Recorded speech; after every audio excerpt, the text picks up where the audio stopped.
Centralised college admission প্রসেসে বিগত 9 তারিখে মানে 9 জুন মেরিট লিস্ট পাবলিশ হয়েছে। সেই মেরিট লিস্টে দেখবে অনেকেরই নাম চলে এসছে, ঠিক আছে। এখন সবচেয়ে ইম্পর্টেন্ট কাজ যেটা, দেখো অনেকে মনের মতো কলেজ পেয়েছে, অনেকে পাওনি, বাট সবচেয়ে ইম্পর্টেন্ট কাজ যেটা সেটা হচ্ছে অ্যাডমিশন ফি পেমেন্ট করা। ওকে, অ্যাডমিশন ফি পেমেন্ট করার সাথে সাথে আরও যেটা ইম্পর্টেন্ট হয়ে যায়, যারা আর কি নিজের ঠিকঠাক কলেজ পাওনি তারা কিন্তু চাইলে আপগ্রেডেশন করতে পারো। তো মোটামুটি বেসিক্যালি আজকের ভিডিওতে আমি অ্যাডমিশন ফি পেমেন্ট, আপগ্রেডেশন এসব নিয়ে পোর্টালে কী কী আর কি করা উচিত বা পোর্টালে কোন কোন বিষয় গুরুত্বপূর্ণ বিষয় যেগুলো থাকে সেগুলো বেসিক্যালি ডিটেলিংয়ে বলবো। তো কোনো ভিডিও স্কিপ করো না, কারণ দেখো পেমেন্ট মানে বুঝতে পারছো সবাই যে এমন না যে না, ঠিক আছে এটা নর্মাল ইউপিআই পেমেন্ট না যে না সবাই পেমেন্ট করে অভ্যস্ত, সবাই দেখো ফার্স্ট টাইমই করে। তো বেসিক্যালি দেখবে আজকের ভিডিওটা দেখলে তুমি মোটামুটি খুব ইজিলি পেমেন্টটা করতে পারবে এবং খুব সুবিধা হবে। কারণ দেখো অনেক সময় দেখা গিয়েছে ভুল পেমেন্টের জন্য অনেকে না সিট ক্যান্সেল হয়ে যায়। বারবারই বলি দেখো, ভালো রেজাল্ট করা মানে এটা না যে না তুমি ভালো কলেজ পেয়ে গেলে, ঠিক আছে। ভালো কলেজের পাওয়ার জন্য ভালো রেজাল্ট তো মাস্ট দরকার, তার সাথে না এই ছোটোখাটো মিস্টেকগুলো না লোকজন দেখবে ক্যাজুয়ালি করে ফেলে, ঠিক আছে।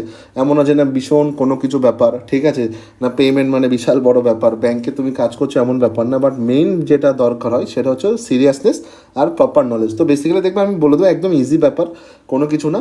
তো ভিডিও স্কিপ করুন এবং তোমরা যে কোশ্চেনগুলো করেছো কমেন্ট সেকশনে সেগুলোর আমি দু একটা আনসার দিয়ে দেবো, অলরেডি দিয়েছি কমেন্টে রিপ্লাই। তো আমি কোশ্চেনগুলো সবই পড়েছি, সেগুলোর কিছু ডিটেলিং আজকে আমি ডিসকাস করে দেবো। দেখো সবচেয়ে বড় বিষয় যেটা সেটা অ্যাডমিশন কনফার্ম করার মাত্র 4টে ধাপ থাকে, ঠিক আছে। সে হচ্ছে প্রথমে বুঝতে পারছো লগ ইন করতে হবে এবং তোমার সিট সিলেক্ট করতে হবে। তারপর তুমি যদি আপগ্রেড করতে চাও আপগ্রেড করবে অফকোর্স।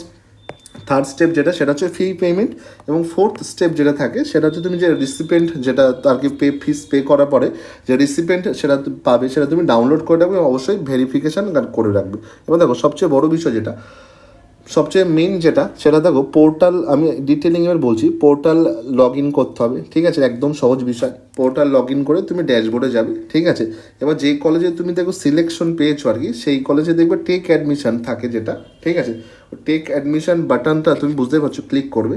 তারপর দেখো মেইন ব্যাপার যেটা, এখানে দেখবে মেরিট ইন্ডেক্স চলে আসবে। ম্যাক্সিমাম ক্ষেত্রে দেখবে 2টো মেরিট লিস্ট চলে আসবে, যাদের আর কি ভালো র্যাঙ্ক থাকে আর কি, বেসিক্যালি ভালো রেজাল্ট থাকে। তো জেনারেল মেরিট র্যাঙ্ক চলে আসে আর কাস্ট মেরিট র্যাঙ্ক, তো তুমি নিজের পছন্দ মতো করতে পারো, ঠিক আছে। যাদের র্যাঙ্ক ভালো আছে তাদের কিন্তু দুটো আর কি জায়গা আর কি দেখতে পাবে। তোমার যদি র্যাঙ্ক মিডিওক্রপ থাকে বা খুব একটা ভালো থাকে না বাট কলেজ পেয়ে গেছো, সেক্ষেত্রে যে ক্যাটাগরিতে পাবে সেখান থেকে তোমাকে আর কি সিলেক্ট করতে হবে।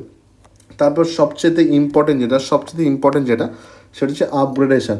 তুমি যদি কলেজে আপগ্রেডেশন চাও তাহলে কিন্তু তোমার মোটামুটি বর্তমান কলেজ যদি ভালো না লাগে, আর যদি প্রেফারেন্স লিস্টে থাকে, ধরো তুমি 3টে বা 4টে প্রেফারেন্স দিয়েছিলে, ধরো তুমি মৌলানা দিয়েছিলে, আশুতোষ দিয়েছিলে, ঠিক আছে, এছাড়া ধরো বিদ্যাসাগর দিয়েছিলে, এই কলেজগুলোর ভিতর সাপোজ তুমি বিদ্যাসাগর পেয়ে গেছো, তুমি এখন আশুতোষ বা মৌলানাতে পড়তে চাও, ঠিক আছে।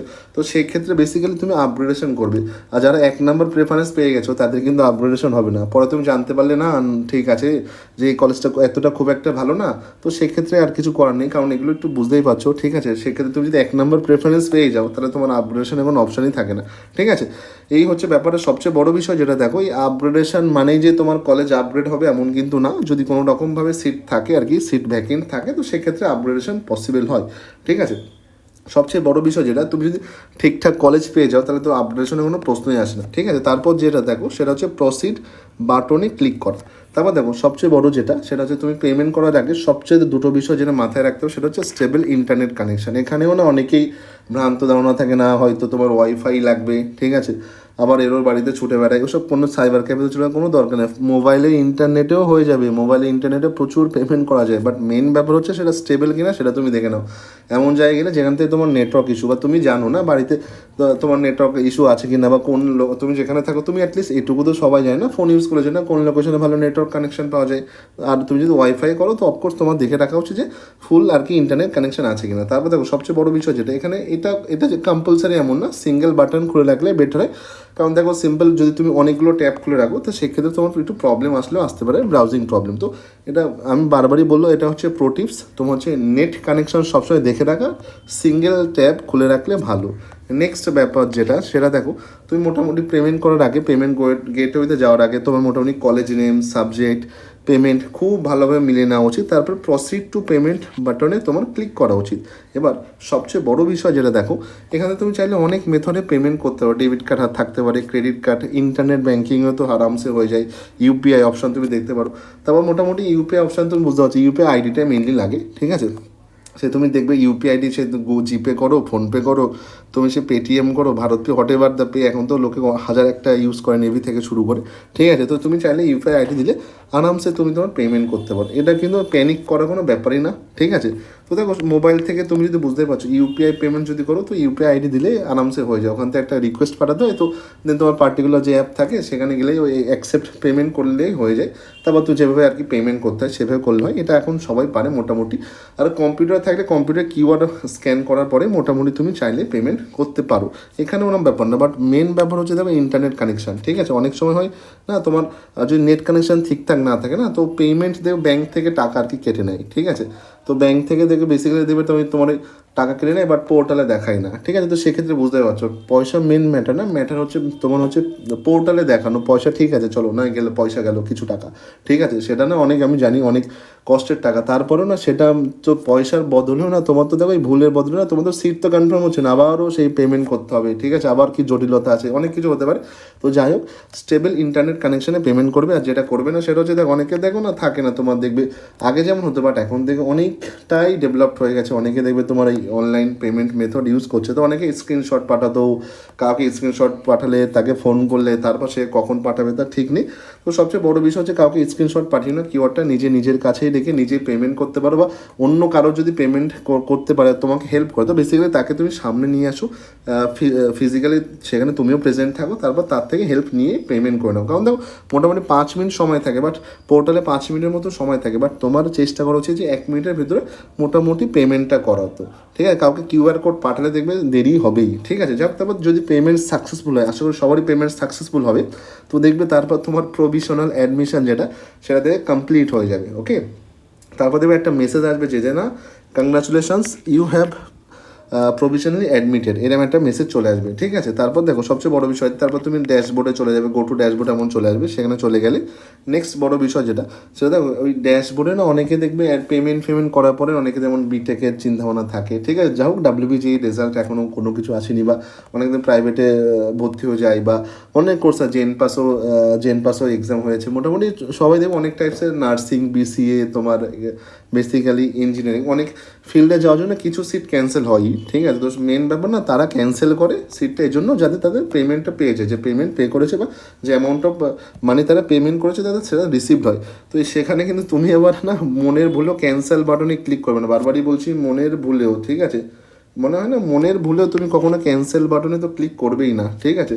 তো মেন ব্যাপার দেখো তুমি যদি ক্যান্সেল বাটনে ক্লিক করো না, তোমার কিন্তু পুরো মানে অ্যাডমিশন প্রসিডিওর থেকেই তুমি বাইরে চলে গেলে, ঠিক আছে। বারবারই বলছি ক্যান্সেল বাটনে ক্লিক করবে না, ঠিক আছে, পেমেন্ট করার পরে, ঠিক আছে। কারণ দেখো তখন কিন্তু তোমার বুঝতে পারছো পুরো 1 বছরটাই নষ্ট হয়ে যাবে, তারপরে বছর কী হবে না আমার ঠিক নেই। তো জাস্ট ওই পেমেন্ট করার পরে ক্যান্সেল বোর্ডে সে কোনোদিনও ক্যান্সেল অ্যাডমিশন করবে না। তারপর দেখো ড্যাশবোর্ডে তুমি এই দুটো ডকুমেন্ট তোমার ডাউনলোড করে প্রিন্ট করতে হবে, সে হচ্ছে পেমেন্ট রিসিপ্ট আর হচ্ছে প্রভিশনাল অ্যাডমিশন যে রিসিপ্ট, এর মাধ্যমে মোটামুটি তুমি যে ফিস পেমেন্ট করেছো তার প্রমাণও পাওয়া যাবে। আর প্রভিশনাল মানে অ্যাডমিশন যে তোমার রিসিপ্ট যেটা, এটা থেকে তোমার মোটামুটি ভর্তি তো তোমার যে হয়েছে সেটারও একটা প্রমাণ পাওয়া যাবে। নেক্সট ব্যাপার যেটা সেটা হচ্ছে দেখো এই ডকুমেন্ট দুটো তোমার লাগবে ফিজিক্যালি ভেরিফিকেশান করার সময়, ঠিক আছে। আর সবচেয়ে বড় বিষয় দেখো যেটা সেটা হচ্ছে দেখো কলেজে মোটামুটি লাস্ট স্টেপ যেটা আমি বললাম সেটা হচ্ছে দেখো ফিজিক্যাল ভেরিফিকেশান হচ্ছে তোমার মোটামুটি ঠান্ডা মাথায় তোমার মোটামুটি যে ডকুমেন্টসগুলো লাগবে আর কি, সেই ডকুমেন্টসগুলো আস্তে আস্তে প্রিপেয়ার করা শুরু করতে হবে। তোমার যেমন ধরো ওই payment recipient, professional admission recipient, এগুলো তো প্রিন্ট আউট করতেই হবে তোমার, ঠিক আছে। তারপর যে ডকুমেন্টসগুলো আছে সেগুলো জেরক্স বা তুমি অরিজিনালগুলো গুছিয়ে গাছিয়ে রাখবে। তো মোটামুটি এই হচ্ছে ব্যাপার, খুব একটা ডিফিকাল্ট কোনো কিছুই না। বাট হ্যাঁ সবচেয়ে বড় বিষয় যেটা ঠান্ডা মাথায় কাজটা করতে হবে, বিষয়টা ক্যাজুয়ালি নিলে হবে না।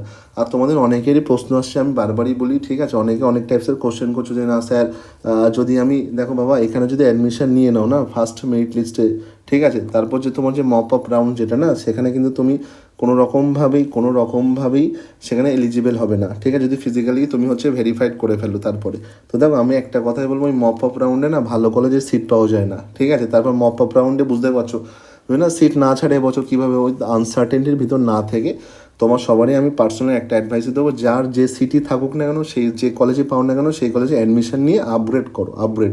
আর আশা করি প্রেফারেন্স রেখেছিলে 3-4টে, দেখবে সেখান থেকে ভালো কলেজ মিলে যাবে। বাট এই ফার্স্ট যে তোমার রাউন্ডে যে তোমার হচ্ছে যে অ্যাডমিশন প্রসেস যেটা হচ্ছে, এখানে কিন্তু সিট ফাঁকা রেখো না, প্লিজ প্লিজ প্লিজ সিট নিয়ে নাও, আপগ্রেড করে নাও, যদি হয়তো হবে। ওই মপ আপ রাউন্ডের জন্য বসে থাকে না কিন্তু, কারণ প্রত্যেক বছর ওইভাবে আরামসে না কেউ আগে থেকে ক্যালকুলেট করতে পারে না, কেউ জ্যোতিষ না, যে না অ্যাস্ট্রোলজার না আগে থেকে বলে দেবে না ঠিক আছে না এই মপ আপ রাউন্ডে এই কলেজে এই সিট পাবো, ওরাম হতে পারে না হতে পারে, এটা প্রচুর আনসার্টেনটি আছে। আর পুরো ব্যাপারটা দেখো, বুঝতে পারছো, পুরো ব্যাপারটা হচ্ছে ক্রিস্টাল ক্লিয়ার, ঠিক আছে। এখানে না কোনো রকমভাবে এদিক ওদিক থেকে যে তুমি অ্যাডমিট নিতে পারবে সেটাও পসিবল না, অ্যাডমিশন নিতে হবে। তো বারবারই একটা রিকোয়েস্টই করবো, যার যে সিট মিলেছে যদি সন্তুষ্ট না হও সেই সিটে অ্যাডমিশন নিয়ে নাও, আপগ্রেডেশন করে নাও, ঠিক আছে। সিম্পল ফান্ডা, মপ আপ রাউন্ডের জন্য বসে থেকো না। যদি ভিডিওটা হেল্পফুল মনে হয়, সাপোর্টিভ মনে হয়, অবশ্যই চ্যানেলটা সাবস্ক্রাইব করো। চ্যানেল তুমি একবার সাবস্ক্রাইব করে দেখো না, দেখো যেই নিটের কাউন্সিলিংয়ের